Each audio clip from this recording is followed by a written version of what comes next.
Hey, y'all, it's Orlando. We just want to let you know that the views and opinions expressed during this podcast episode are those of the co-hosts and guests and not their sponsoring institutions. Now, let's start the show.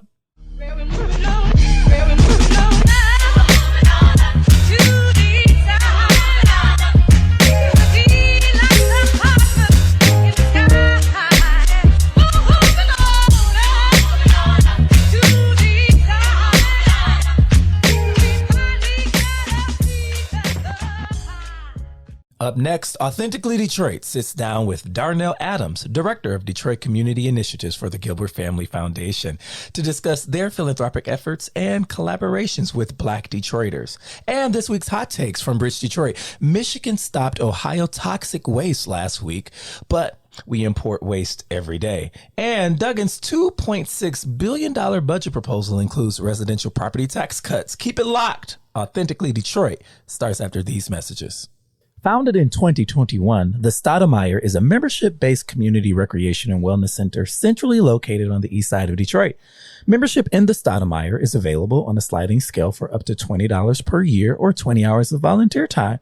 The Stoudemire offers art, dance, and fitness classes, community meetings and events, resource fairs, pop-up events, the neighborhood tech hub, and more. Members who are residents of the east side have access to exclusive services in the wellness network. Join today and live well, play well, be well. Visit ecn-detroit.org. Hello, Detroit and the world. Welcome to another episode of Authentically Detroit, broadcasting live from Detroit's East Side at the Audio Wave Network inside of the Stoudemire at Eastside Community Network. We are a content partner to bridgedetroit.com. I'm Orlando Bailey. And I'm Donna Davidson. Thank you for listening in and supporting our efforts to build a platform of authentic voices for real people in the city of Detroit. We want you to like, rate, and subscribe to our podcast on all platforms. Black History Month may be over, but on Authentically Detroit, we celebrate Blackness every day. Today, we have Darnell Adams, Director of Detroit Community Initiatives for the Gilbert Family Foundation, joining us to discuss how Black Detroiters are leading Dan Gilbert's $500 million philanthropic pledge to the Detroit community. Darnell, welcome back to Authentically Detroit. What up, though? Thanks for having me back. Oh, man. Well, it's good to see you. And Donna, you are joining us by phone. Where you at, Donna? Where you at? I'm in Harlem. I am in Harlem. You in Harlem because you were a professor at Columbia University and you got to go be in your class? Well, I'm teaching my class in person, but I also came to guest teach at another class in person. So I have a class on Tuesday and on Wednesday evening. I want Donna's life. Donna's just get to be all fancy in Harlem and teaching and guest lecturing at Columbia University. Donna, how's the day going for you?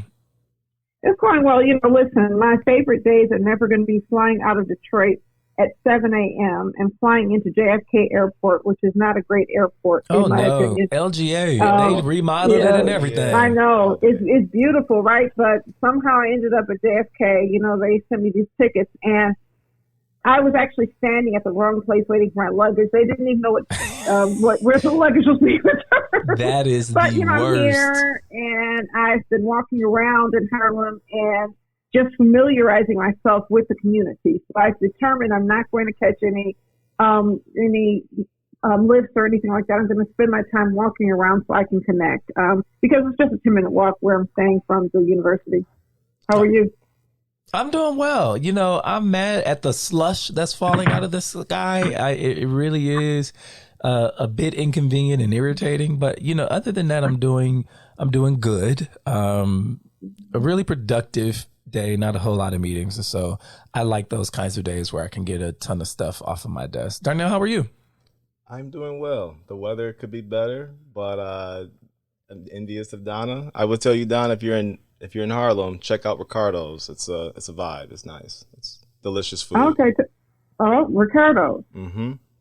All right, we'll do that. With the fresh takes, man. All right. Well, we're happy to have you. I don't think we've had you on since Mackinac of last year. Mm. And I thought we were friends. You have to come see us way more often. Listen, just call. I'll be there. Oh, sure. Yeah. You know, Darnell has people, y'all. We had to, coordinate. His people have people. You know what I mean? I cannot. When your people have people, it's a When lot your people different. got people, it's like, dang, we got to go through his people. I thought we was cool. All right, y'all. It's time for Hot Takes, where we run down some of the week's top headlines in the city of Detroit. For Hot Takes, Michigan stopped Ohio toxic waste last week, but we import waste every day. This is by Janelle James, my colleague at Bridge, Michigan. The unwelcome arrival in Michigan of hazardous waste from the February 3rd train derailment in East Palestine, Ohio, created a firestorm last week among some Michigan residents and politicians when the shipments became known. But it isn't unusual for Michigan to import hazardous waste from other states as well as Canada. Based on data collected in 2017 by the EPA, 70% of all hazardous waste being processed in commercial facilities in Michigan came from out of state.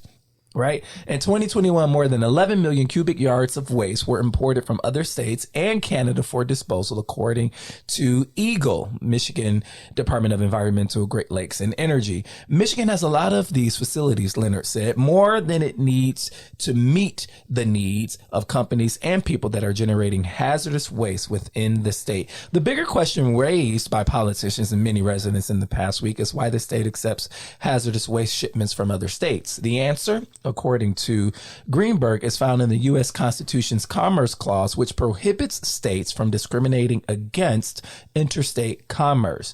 Waste products, hazardous or not, are considered articles of commerce, she said, and subject to that provision, a regulation that would not allow or limit disposal because of waste came from another state would violate that clause. Donna, what say you?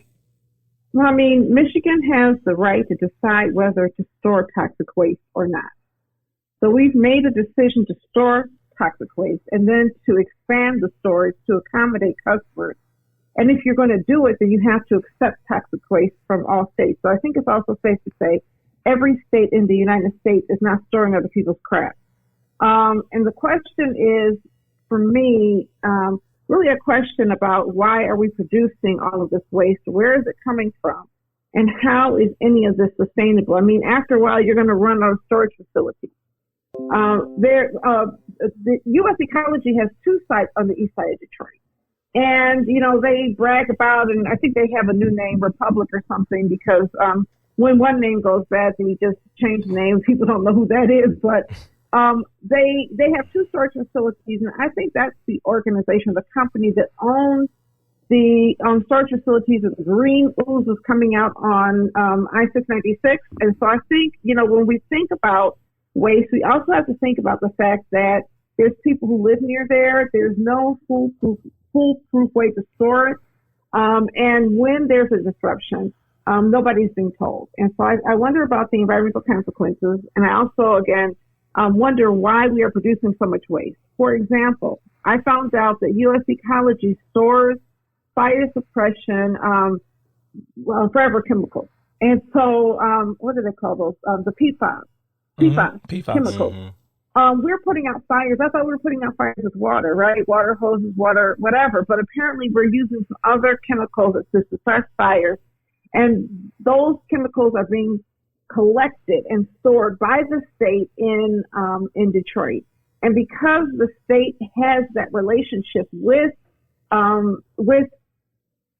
U.S. Ecology or Republic, it's kind of hard to see how the state is also going to regulate, you know, U.S. Ecology or Republic. And so I guess that the other question is there a desire? Is there regulation? And then also, what kind of disclosures are being made when we saw the green ooze on I-696? But what if there's green ooze in neighborhoods near you? You would have no idea. Mm-hmm. So it raises a lot of questions. I think it needs to be more tightly regulated. And I also think that the people who serve in our state house and Senate, because we're all Democrats, now have an opportunity to tighten up the environmental regulations in our state. Because right now they are so business friendly that they are not friendly to our health.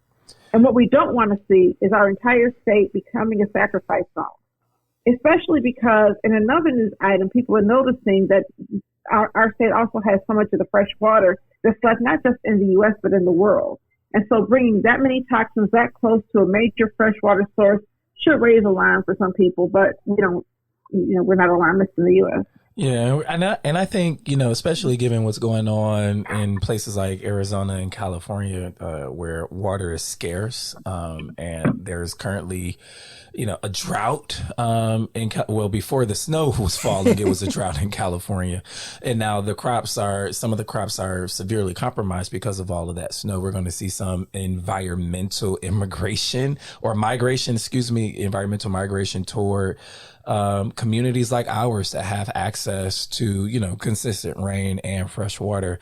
I think also too, there are two other things to consider, and that is the geopolitical ramifications of this. This waste facility where this toxic waste is stored is in Wayne County, and a majority people of color, Black folk, counting here in the state of Michigan. Mm-hmm. And it is almost always disadvantageous to the physical health of residents who live near or around these kinds of facilities, right? We have the research that shows that we see an uptick in asthma rates and upper respiratory illnesses for folks who live around these kinds of facilities. And, will Grosse Pointe have this kind of facility or allow this kind of waste and dump to happen there? But the other piece about this is the train derailment in East Palestine is a national, if not an international news item, right? This has been in the news cycle now for weeks since it has happened. I think there is political will to stop that waste from coming to Michigan because all of us are paying attention to it. Mm-hmm. But what Janelle, my colleague at Bridge Michigan, so eloquently points out is that this happens all the time. This is just part of the course for this area of Wayne County. And so I think a forensic audit needs to take place around what we will accept, what we will not accept. And there needs to be an answer for these kinds of waste facilities being planted in communities of color. Right. And there also has to be, a decision. Will we place a limit? Because if you cannot stop from accepting these things, then place a limit on it. But absolutely, you have to look at communities of color. But again, looking at a reduction in how much waste we're producing is also important. Is there a less wasteful way for us to do these things? A lot of companies are making a lot of money selling us things that produce a lot of waste. Now, I'm not certain they're all necessary, but I'm interested in what this vinyl chloride, whatever it is, that's spilled in Ohio. What was it used for? And is that use something that's so important that we're going to continue to ship it? Because ultimately, I think if we're going to have a sustainable planet, we're going to have to stop doing some things, even things that are, convenient. Agreed. Darnell, did you have any comments on this? Yeah, I mean, everything that Donna already said, I completely agree with. Michigan carries 25% of the world's fresh water. 25% of the world's fresh water is right here in the state of Michigan, surrounding states and country of Canada. It doesn't make sense to bring waste like that to a place like Michigan. And, I also think about, to your point, Donna, hazardous material. We have another thing that we need to be proactively thinking about as a state, and that's, we're building all of these EV battery facilities across the state, which is another waste product that, they're still trying to figure out how do we dispose of this, and that there's still no real answer to that. And knowing the toxicity that comes from those types of batteries burning, if there ever were a fire, like that's even more problematic because they are, again, in surrounding areas of Detroit, and we're going to have another Palestine, East Palestine, Ohio situation. That's a great point about the batteries. I think, we hear about these new technologies, and it's like we have to learn things all over again. Nobody's talking about the contamination yet, but then they will be. And at some point, we probably should be intervening sooner. So, when I found out, I was doing this research on sacrifice zones and the difference between environmentalism and environmental justice.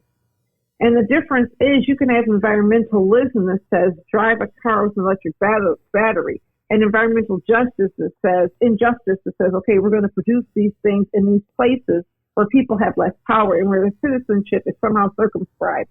And therefore, we're producing these batteries usually for people who don't live near us, because the people buying electric vehicles are not in the communities where this waste is being produced. That's why we have to really start getting serious about global climate change, because you can't fix one dirty process with another and have that be, an appropriate process. So no, and I think that's right. And even when you think about energy justice, so like there was a fire that happened a couple of days ago. I think it lasted for about 2 or 3 days out in New York, where there was a battery pack on a bike that was like illegally put together in the Bronx. Yep, and it caused this fire. A bike battery burned an entire store down. Grocery market. Yeah, like wow. Crazy. A bike battery. So like, you think about, and we seem as a state to be putting all our eggs in this EV basket. I know. And it's something to think about. It is. Duggan's $2.6 billion budget proposal includes residential property tax cuts. This is by my colleague Malachi Barrett at Bridge Detroit. Mayor Mike Duggan has a $2.6 billion budget plan that calls for residential property tax cuts over the next 2 years. The tax reduction was among the proposals highlighted by the mayor Friday during his 2024 fiscal budget presentation to the Detroit City Council. The overview, which also carves out funding to increase pay for city police officers and bus drivers, kicks off a series of 46 budget hearings before the council is expected to vote in early April. Duggan said his budget factors in an overall $2 million decline for Detroit residents, which would include a $1 million drop in their summer property tax bill and another $1 million cut next year. Detroit residents currently pay $69.6 million in property taxes, which includes $19.952 million for city operations and $9 million for debt service. Detroit's millage rate is twice the state average, putting the city at a competitive disadvantage to attracting residents and preventing longtime residents from generating wealth. Say it. Duggan said the debt service tax can be reduced from $9 million to $7 million over the next 2 years, noting that the city's debt is decreasing while the tax base is increasing. Under the proposal, homeowners of property with a taxable value of $50,000 would save $50 this year and $100 next year. The mayor plan also calls for increased spending on workforce development, emergency demolitions, freeway and alley cleanup, a criminal record expungement program, and raises for police officers. The proposed budget is up 6% from the $2.45 billion budget adopted for 2023. Duggan said it's the ninth balanced budget since Detroit exited bankruptcy in 2014. The mayor noted planned spending to boost police officer salaries, which total around $26 million, merge firefighter and emergency medical services, $18 million, raise wages for city employees, $13 million, and replace DDOT fare losses and expiring federal relief dollars, $11 million. Duggan proposed using $73 million in surplus funds from the previous year for one-time spending on public safety equipment and vehicles, $13.5 million, emergency demolitions, $13.3 million, cleaning up state-owned freeways, $6 million, city alleys, $5 million, and commercial corridors, $2.4 million, maintenance of vacant properties, $2.6 million, park amenities and equipment for the Joe Louis Greenway, another $2 million, boosting the Affordable Housing Development and Preservation Fund, $1.8 million, and neighborhood planning, $1.4 million. So a lot to take in, a lot to process. I'm sure we're going to be hearing more about this at his State of the City address that's scheduled for this Tuesday. And these upcoming budget hearings that the city council is going to be hearing from every city department in their itemized budgets. Donna, what say you?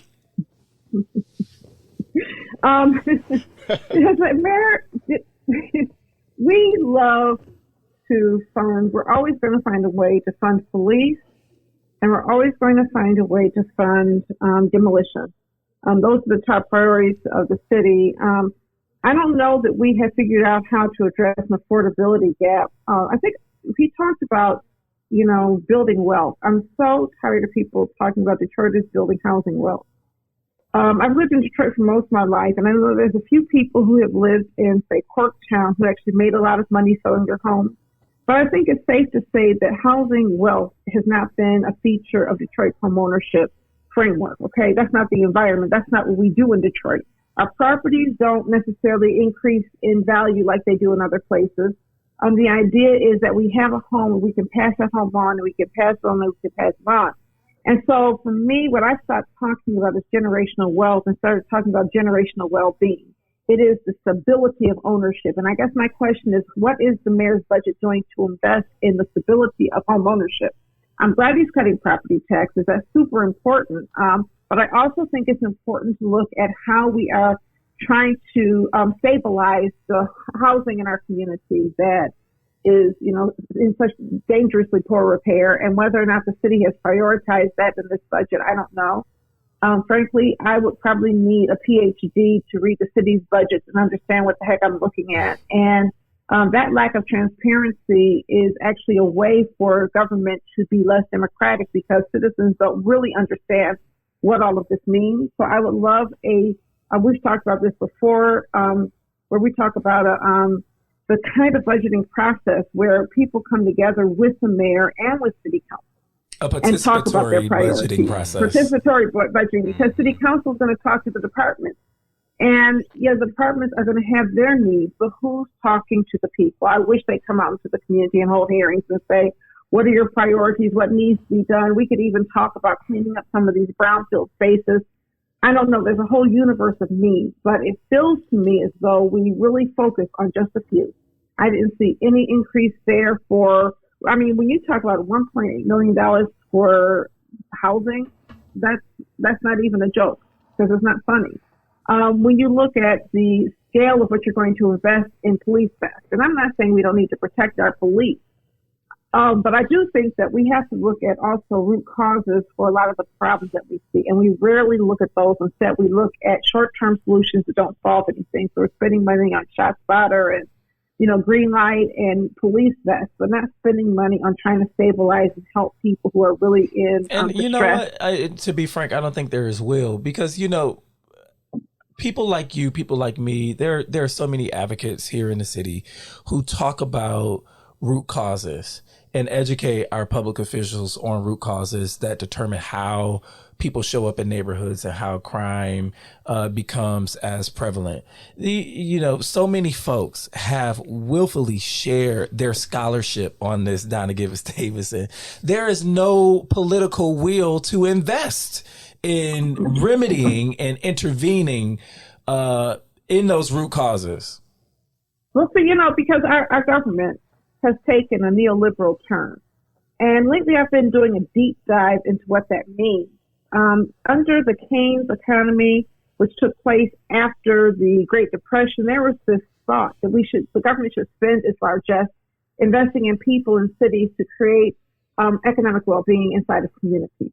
And that was followed in the late 1970s through today, with Bill Clinton being a big proponent of very limited government, with government's role really focusing on policing and military and reducing its impact in other sectors, but which become privatized. Government's job is to aid in the development of businesses and to help the economy become globalized and also move economic growth. And so if you see the disproportionate investment in economic growth, if you see the role of bond rating agencies in helping to determine what the priorities are of the city, because those people who are rating the city to see if it's a good bond investment atmosphere are really looking for things like new economic growth. They're looking at increased housing values. They're looking at increased average salaries, the kinds of things that don't really do much for poor people. Because, in fact, having a poor person in your midst is a threat to what the bond rating agencies want to see. So I think as a people, we've got to come together and really start making the kind of demands that push back against this very strong focus on business. We do need business. But even as we spend all this money focusing on business, the rich have gotten richer, the poor have gotten poorer, the gap has grown because wealth doesn't trickle down, no matter what they say. Well, another point of contention from this is the Right to Counsel program, right? Several residents who addressed Council Friday expressed disappointment over the lack of funding to Detroit's Right to Counsel program, which offers free legal representation for renters who are below the poverty line and facing eviction. It goes in along with what you're talking about around protecting home ownership and folks in their homes, right? For folks who are renting, right? Duggan said state law prevents the city from using general fund dollars for initiatives that benefit individuals, and Federal American Rescue Plan Act ARPA funds are not a long-term solution because those dollars expire. Can I ask a question? He said state law prevents that. Right. So lobby to change it. Let me.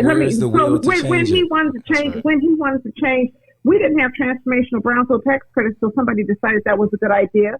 We didn't have insurance reform until somebody decided that was a good idea. And even when we had pay as you say, somebody went to Lansing and decided finally to amend the property tax bill and do something with it that would allow people to maintain their homes after the crisis already mushroomed out of control. To say, when you are the mayor of the city of Detroit, the largest city in the state of Michigan, that just throw up your hands and say, well, sorry, I can't help you, it's the law, without ever trying is right. Is Marshall Bullock up there? Come on, Marshall. This is something that the people want to see.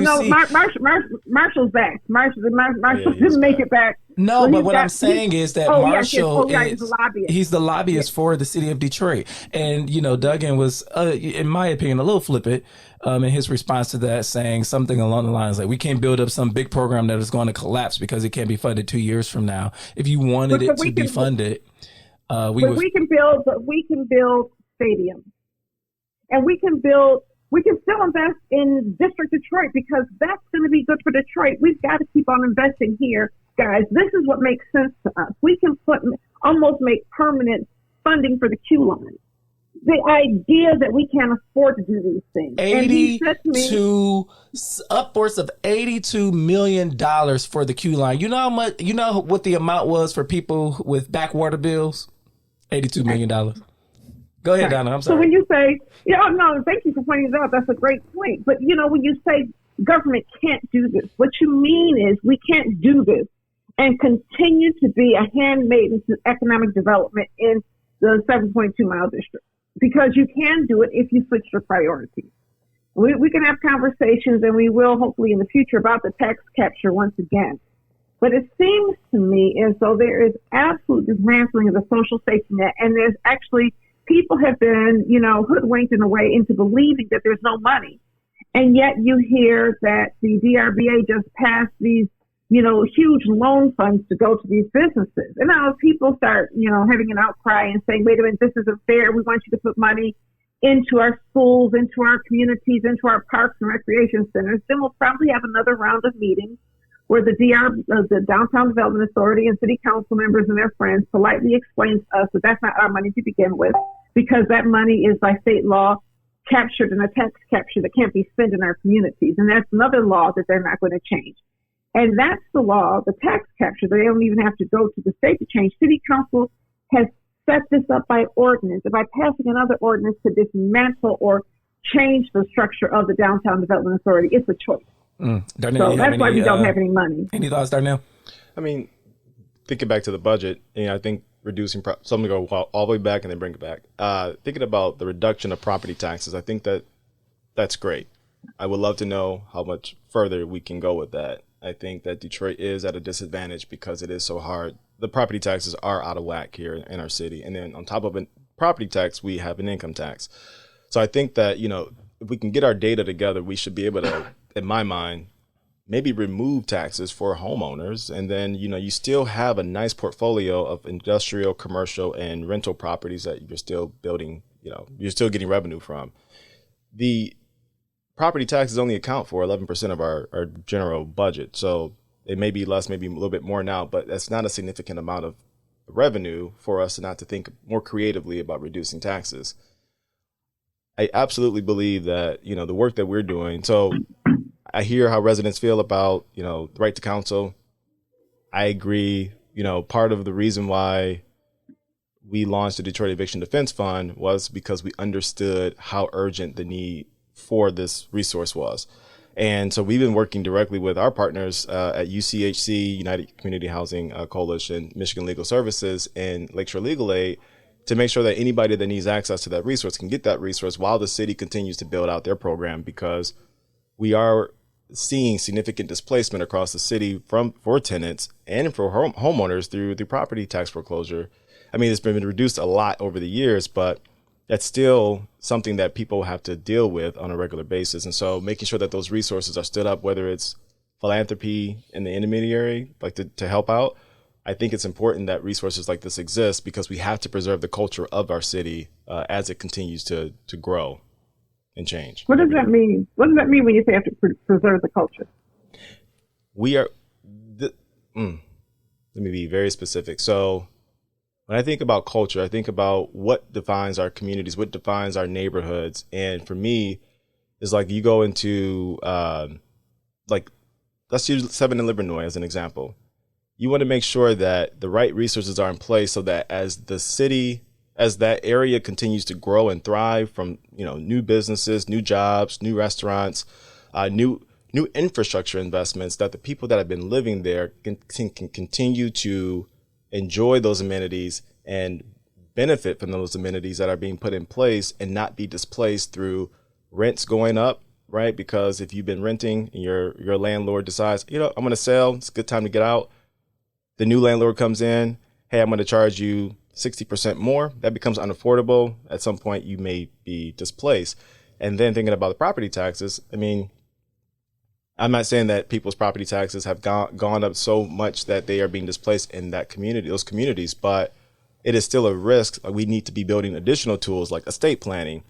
Some people have issues around like heirs property, right? So if my grandmother died during COVID and the house is all now tangled up, have tangled title, I can't gain access to the resources that are going to help me keep this house, keep this generational asset preserved by fixing that roof through the city's program or any other program. That's another issue. Like, I think it's important to be on the ground, making sure that residents have access to the resources to stay where they are and not be displaced and forced to move somewhere that is unfamiliar to them. I have a lot of friends that have left the city and are trying to come back to the city, but can't access the city because of different reasons, specifically around affordability. So having access to down payment assistance, making sure that residents understand, what it means to be a homeowner. I think that there are additional things that we should be doing on a regular basis to just inform our people and just keep them educated so that as things do change, we're aware and we can move as time moves. That all makes sense. I agree with you. So many people can't move back, and some people are leaving because they can't afford to stay. Yep. Still, but I have a question. I'm in New York. I'm teaching at this class, and so in teaching a class, I do a lot of research. It's about Detroit and sustainability, and actually the framing of this whole concept of Black Detroit. And those of us have ancestors who lived here, grandparents, parents, whatever, who grew up here and lived here and helped build the city to what it was. Which at one point was the Mecca. Before Atlanta considered itself the Mecca, Detroit was the place where you had the highest level of business, Black business ownership and home ownership, and you had so much Black political empowerment and professional development, or just so many Black professionals in our midst. And we still have a lot. They're just spread out in Metro Detroit. But there was this engine of opportunity and upward mobility in Detroit that we don't talk about often enough. And that engine of upper mobility was kind of built out of, thought through segregation, through redlining, through black bottom being torn, down, through, forcing all of the people to live in these very concentrated, segregated places, through the rebellion and other activities that has taken place over time, to create this place finally for people who have been fighting for centuries to live in relative freedom, to live in relative empowerment. And I think that's worth preserving. I think my grandmother did this. It's worth preserving. It's also worth playing it forward for kids who are still stuck in poverty and have not had that opportunity yet. And I don't know that you can do anything about racism unless you're being intentional about race. I don't think you can just have a colorblind approach to fixing racism. So I'm beginning to think the importance of creating a framework for a Black Detroit initiative where people are coming together and trying to figure out how to preserve the interests of Black Detroiters is important. What do you think, Darnell? I think that is, I think that's how it should have always been. When you talk about building the budget, that participatory budgeting process, I mean, those are our tax dollars. We should be helping to influence what that means and what we care about. I think a lot of times we get fed what we need when in reality we need something completely different. So I think in order to really drive that advocacy, coming together and putting our collective thoughts together and saying like, this is what we really need and this is what we're really focused on. I think that is very important. I think that's incredibly important, especially in a city like Detroit, where there's so much history. You talk about your grandparents. I mean, my whole family migrated to Detroit from the South and, started in the factories and some in healthcare, right? Like our roots are here and we're still here. And so I think it's very important that we have a voice as to what types of resources are funded or like that, what the needs are. There are a lot of people who are skeptical, like, do we really need demolition, right? Like we need to start rehabbing. There are a lot of people, both black, white, doesn't matter. People are saying like, we need to preserve the housing stock that we have and stop demolishing everything. I understand both sides of the coin, but I would rather start rehabbing these homes from an environmental sustainability perspective. Like, let's stop demolition. Let's provide the resources that we need to bring these homes back to what they used to be, instead of putting them into a landfill. I mean, the material that you see across Detroit, like you're not going to find that material anywhere else in the world. Like it was just, it's just, we have some of the best quality housing stock in the country. Yeah, that's a great point. And you cannot ever demolish a home without having some environmental contaminants, really. There's always going to be something. This idea that you can have a clean demolition, no, there's always going to be contamination. We just don't talk about it. Yeah. That's going to wrap up Hot Takes. If you have stories that you want discussed on Authentically Detroit, you can hit us up on our socials at Instagram, Twitter, and Facebook at Authentically Detroit, or you can email us at authenticallydetroit@gmail.com. We're going to take a quick break. More with Darnell Adams when we return. Bridge Detroit is your news and engagement platform that is telling the stories of Detroiters rooted by community priorities. Started in 2020 by Pulitzer Prize-winning journalist Stephen Henderson, the newsroom has already established its footing as the go-to source for hyper-local perspectives that asks the hard questions, brings accountability, and searches out real solutions. It's free to become a member of this award-winning news organization. Visit bridgedetroit.com today to sign up to receive the news delivered right to your inbox. Bridge Detroit. By Detroiters, for Detroiters. Have you always dreamed of being on the airwaves? Well, the Detroit Eastside Engage Podcast Network, or DEEP for short, is here to help make that dream a reality. Located inside the Stoudemire, the DEEP Network offers studio space and production staff to help get your podcast idea off the ground. Doesn't take a whole lot of work to get started. Just visit the Authentically Detroit page at ecn-detroit.org or call Sarah at 313-948-0344. Welcome back, everyone. As we mentioned earlier, we have Darnell Adams, Director of Detroit Community Initiatives for the Gilbert Family Foundation, joining us to discuss how Black Detroiters are leading Dan Gilbert's $500 million philanthropic pledge to the Detroit community. Here's what the website says. Of the 42 team members and leaders driving our philanthropic efforts across both organizations, more than half are people of color, with 18 identifying as Black. We have representation across every program area and nearly every partnership within our $500 million commitment to building opportunity and equity in Detroit is managed or led by Black team members. According to a 2020 report from Race to Lead, which examined more than 5,000 workers in the philanthropy space, the report found that board members and senior leaders and staff leadership of the nonprofit surveyed were more than 70% white. So the hiring practices at the Rocket Community Fund and the Gilbert Family Foundation reflect their commitment to serving the community in the most authentic way possible, which is why so many native Detroiters are leading their most important strategic investments. In 2022, Black team members led investments, including Venture 313, Rocket Wealth Accelerator, Thriving Neighborhood Fund, Digital Inclusion Week, and Motor City Contractor Fund. And Darnell Adams is one of those Black folk leading philanthropic investment at the Gilbert Family Foundation. How's it going there, Darnell? How's the work? The work is heavy. The work is heavy. Why is it heavy? Well, first, I'm just going to say, like, one additional investment that was led by Black team members is the Detroit Home Repair Fund, which is a very important fund. But the work is heavy because there is so much need. The urgency is here. We see it all over through our partners, through community conversations, and it's just a lot to like carry. When I was talking to so one of my colleagues is James Fegan. Fegan, another team member that he has, another person on his team, her name is Brandy, myself, and Brandy's a Warren Connor alum. Brandy's a Warren Connor alum. Fegan's a Warren Connor alum. I am, and so is my newest team member, Andrea Benson, ECN. But, we get it. Like, we've been here. We've been on the ground.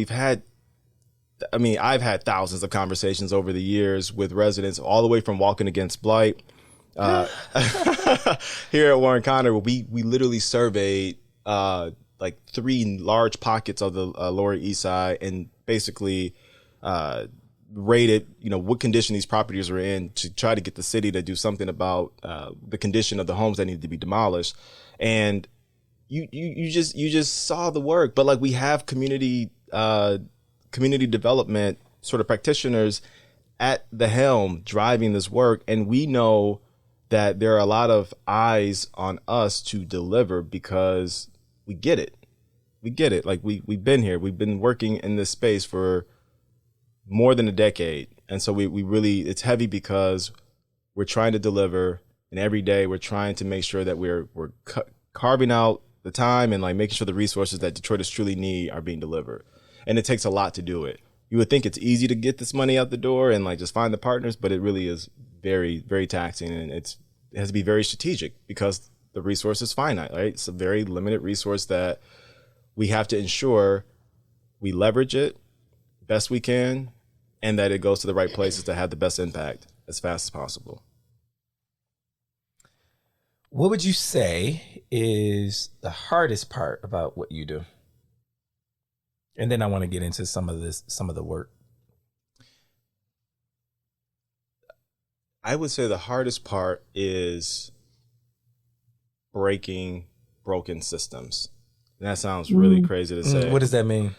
So you have partners you have like, let's say as an example, you have like several partners that are working with a specific resource, and the resource might be a little different, however you look at it. Let's take home repair. Home repair is a good example. So you might have several organizations that administer home repair programs, but no one does it together. And so when a resident calls, let's say Miss Johnson calls and she's like, hey, I need a roof. She's calling 5, 10, 15 numbers just to get access to this resource. And then once she gets through, she may forget who she called, right? And then it becomes confusing. And we're basically trying to break a system, a centralized system, so that when a resident does call, they have access to one phone number, and that the experience for them is a very seamless process. They're not chasing phone numbers. They're not chasing old resources that someone gave them the number for a year ago, right? So making sure that we're building systems that will be sustainable for the future are very important. And that takes time to get partners to get on board.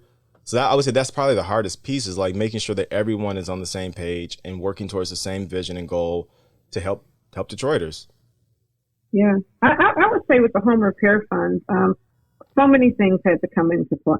You had to have the inspection process that was agreed to.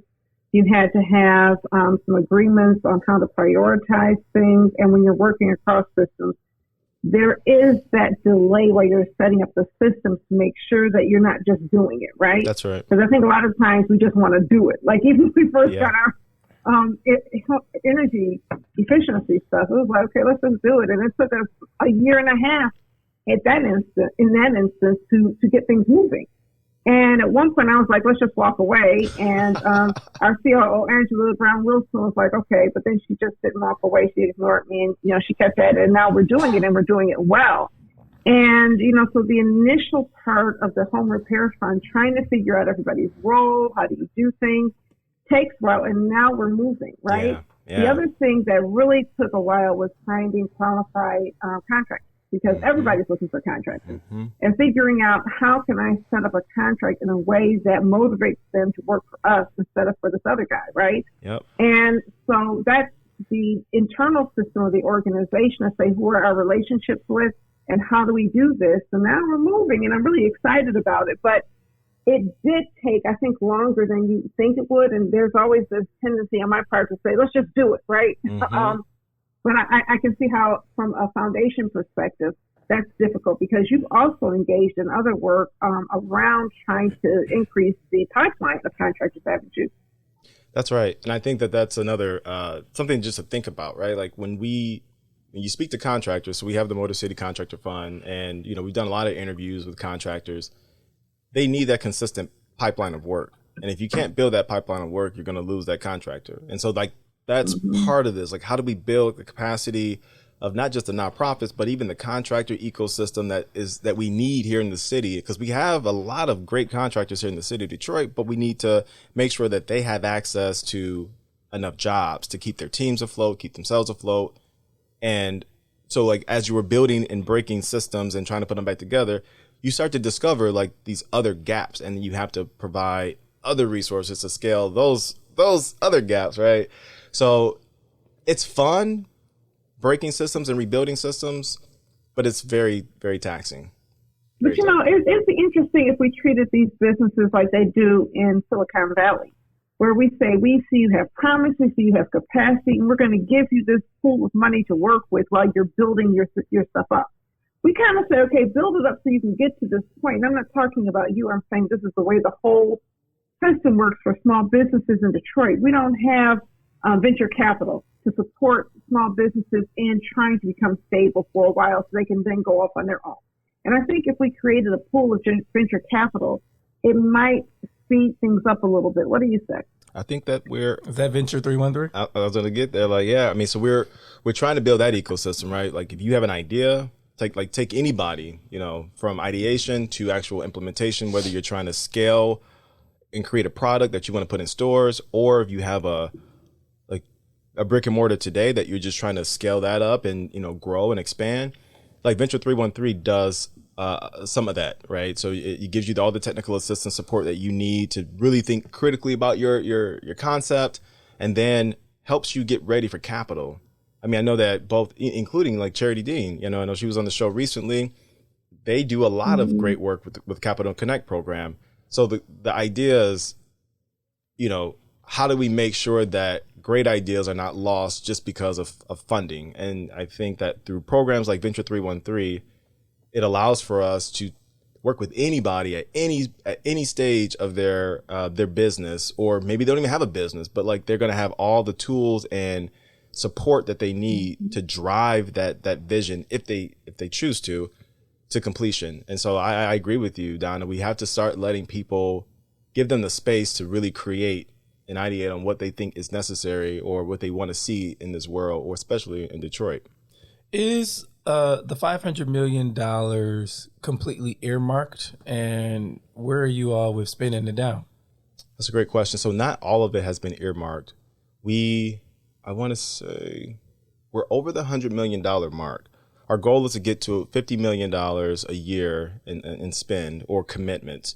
Like when I think about the home repair fund, we put $10 million in, we leveraged another $10 million from other partners, but that's over 3 years. And so when I was looking at my portfolio, I think we're somewhere around, well, I'm not gonna give you a number. I mean, the number is somewhere like maybe 110, 120, something like that. And then as we continue to build on our strategy internally, we will continue to earmark dollars towards other partners and investments. So how does that process, and is there room for that process to become more democratic? How is Gilbert Family Foundation listening to residents and practitioners to ascertain what the need is and where investment should go? Great question. So a lot of it is done through research. So we did a lot of listening sessions with the community before I came on board. So a lot of the groundwork was laid through those conversations. And then as we layer investments in, so when we did the Detroit Tax Relief Fund, which, basically wipes out all the bad tax debt that a homeowner may have and gives them a fresh start, we surveyed everyone and said, what do you need next? Like, what's going on with you, with your family, with your home? And people said, hey, we need home repair. And we're like, okay, great. Let's get that started, right? Like let's work with the partners on this too. And so part of that was exploring it with credible community partners. And I would say, like, we went to Enterprise Community Partners. Melinda Clemens over there is amazing. So was Evie, Brianna, and Rashante. Like, I love that entire team over there. And they helped us figure out how to do this the right way. They had a lot of information already from working with the Detroit 21, just being in the policy space, that allowed us to really make an investment that was sound and would be impactful for residents.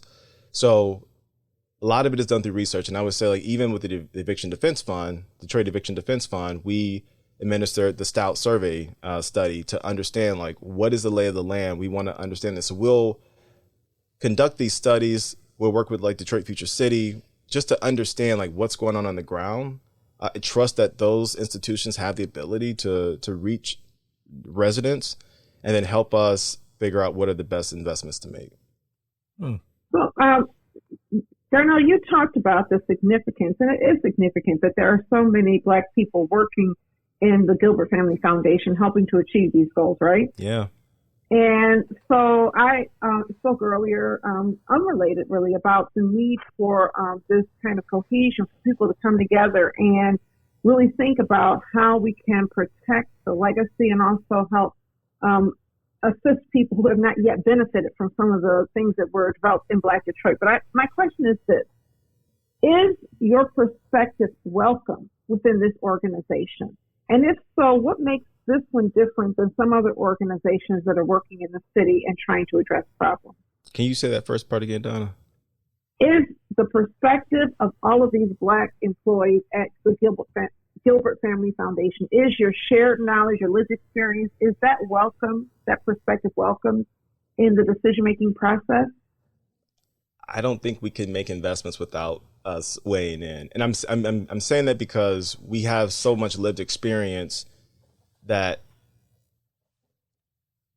and networks and relationships, and, like, you know, we're more connected to the ground, that yes, that is absolutely welcome. Like, it's essential to the work. If we don't weigh in, then likely those investments won't happen. And so a lot of these investments are directly driven by team members from their, right. And especially, like, when you think about, how do I communicate with residents? Like, how do I, you know, and, like, what is this going to feel like or look like? Conversations about that. Same, right? Like, you know, how I want to make sure that if I'm going to be putting something out, that it's going to be received properly. It's going to connect to the residents who need it the most. And I think by having Black Detroiters or even Black people in these spaces, it really does help to make sure that we are connecting to the right people. Right. Because even if they're not Detroiters now, they have had, some of them, experience living in Detroit, right? Yeah, absolutely. Okay. I mean, I would say probably like 80 or 90% of us live in the city. Right. So there's that. But, you know, because, you know, people can get cynical, right? Mm-hmm. And it can go two ways. You can have a Bridge Detroit, which intentionally brings Black and Brown voices into a newsroom to share news from a different perspective. And you can have newspapers that bring people in to sort of give the illusion of Black, or illusion of inclusion, right? But then minimize those voices inside of those spaces. And I've heard some former reporters from local, journals talk about the fact that they felt like if they were telling a story and they want to talk about a Black story, they were looked at as bringing bias to the table, that somehow talking about things from a Black perspective was bias. But norming a white perspective, that's called race neutral. So I guess it's interesting to me that you're saying that you have actually influence over the process. And quite frankly, because it is the Gilbert Family Foundation, a lot of people would struggle to believe that. I know. And I think that was important for us to do the sort of the Black History Month campaign, just to make sure that people saw, like, or see, Black people work here, Black people are influencing decisions, or are the decision makers here. Mm-hmm. And I know that seems weird, sounds weird, but I was just talking to a colleague earlier. No, it was weird. I'm like, oh, so this is the time where Quicken decides to put all their black people out front. It looked tokenizing, and I think we have to contend with the fact that there are some of us who operate in spaces with this double consciousness, this consciousness of being a Detroiter, a black Detroiter who has experienced some of the flagrant harm that some of these institutions have inflicted upon us and residents, Gilbert included, and also feeling called to really sort of be like disruptors or interveners in these kinds of processes and systems that are broken, to break them again and build them from scratch and make them work for people. It is a real thing. I think the comm strategy for Black History Month was from a comms minded person like myself was interesting. Sure, but it actually came from one of our team leaders. He said, "Why are we not highlighting that all the black people in leadership work here?" So if we think about the program teams at the Gilbert Family Foundation, every single person is a person of color. Four of us being black. One of our team or directors is Puerto Rican. So, I consider him family too, right? He's brown. So I know how it may have been perceived, but at the end of the day, all we care about is making sure that we can control and the decisions and make decisions about how this money is going to be used and put into the neighborhoods. We all have our networks. Like Donna, you and I have sat down, we've chatted. I talked to other people within my network. I want to know, what is it that's needed? Yeah. I've taken walks with people through neighborhoods just to say, what do you think is needed? I'll pop in right here at Mac and Connor when I'm getting some catfish from Manhattan Chicken, and I'll just talk to residents. I just want to know, these are places that you're not going to find most people in philanthropy showing up just to understand what are people thinking about right now? What do they think is the most necessary, the next thing needed in their community? It's priority. Yeah. Because one of the things when I look at No, I was just going to say, keeping that closeness is super important, and that's why that consciousness is so important. Distance creates distortion, right? And if your lived experience is not one that matches the residents that you are trying to serve, then all kinds of distortion could be at play, whether intentional or conscious or non-conscious, and that's important. It's important. Yeah, I was gonna say. I have a question about the role of Jennifer Gilbert in this, because this feels more like a Jennifer Gilbert workplace than a Dan Gilbert workplace. And that's just from the outside in, just the way that women sometimes lead. It's Women's History Month. Let's talk about that, right? With more inclusive practices. Is that an unfair statement? I know that Laura Granneman is the executive director, but I'm just wondering if that could be why we're seeing something different here than we're seeing with some of the other Gilbert associated, which feels very masculine, very top down. But this feels very inclusive. Or is it just because it's philanthropy as opposed to business? Well, I would say that this is the family foundation. So, this is Dan and Jennifer's family foundation, and it is definitely a co-led family foundation. Dan and Jennifer are equally engaged. We talk to, we bring all of these things to them before we obviously move forward. So they get to weigh in and ask all the questions and make sure are we missing anything? That's all they really care about. Are you missing something? Is this going to do what you need it to do? Helps us think, it helps sharpens our minds around these investments. But no, I would say it's equal. I mean, they both weigh in on these topics or these investments. Okay.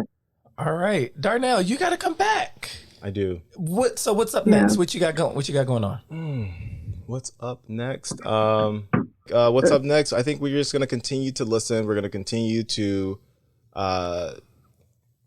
continue building more investments that tie to the stability of Detroiters and also provide an opportunity and equity for Detroiters in whatever way makes the most sense to grow wealth, build wealth, increase incomes, provide housing stability, making sure that everyone is like digitally included, right? Like these are all essential elements in order for our residents to continue growing in the city as it continues to change.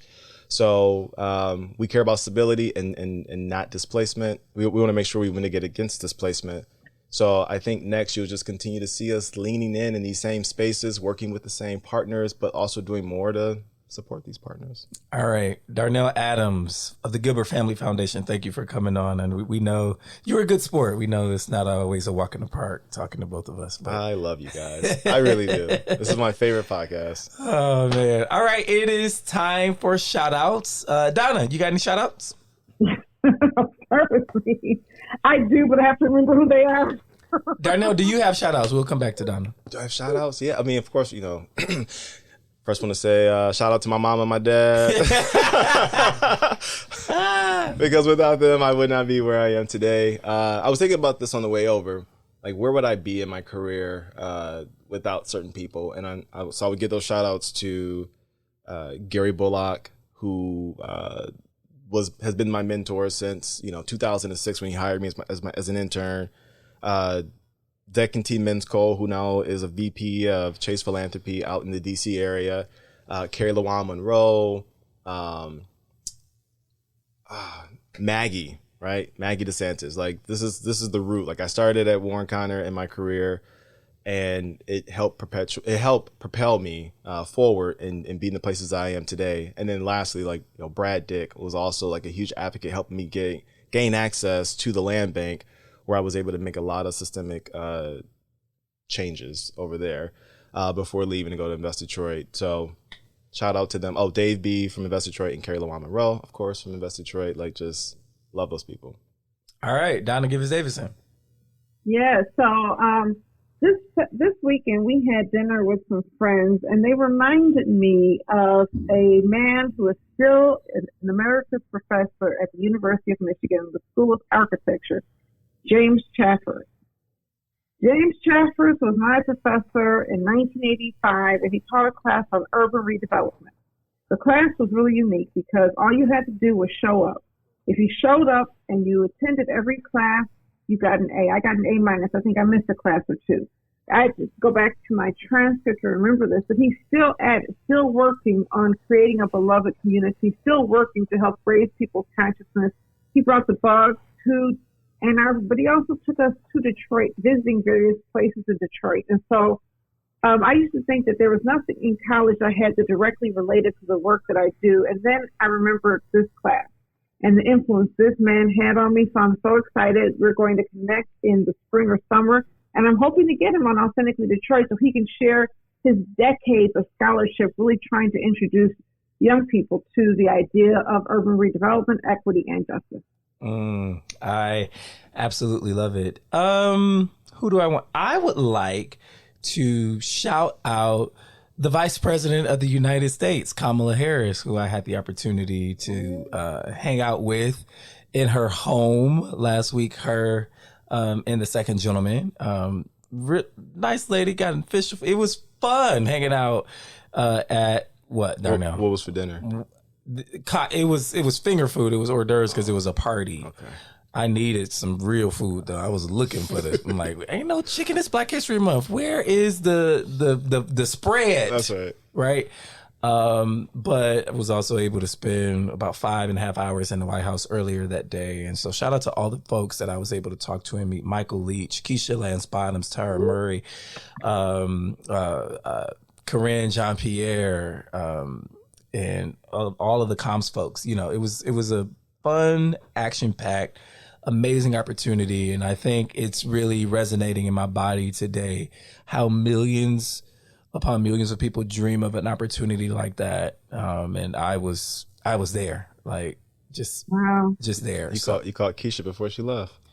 Oh yeah. I caught Keisha. Yeah. Nice. We had a really, really good conversation, and I really want to shout out Biden's Director of Diversity and Equity, Michael Leach. I mean, meeting him and being able to talk to him, I mean, instant inspiration, full of nuggets of wisdom. And he's like, man, you got to come back. I'm like, if you invite me, I'll be back. And so did you meet Larry Simmons' son? What's his name? Donna Gibbons Davidson? I don't know, but I know he's her director of communications. I didn't meet him because we would have connected on Detroit instantly. So I don't think I did.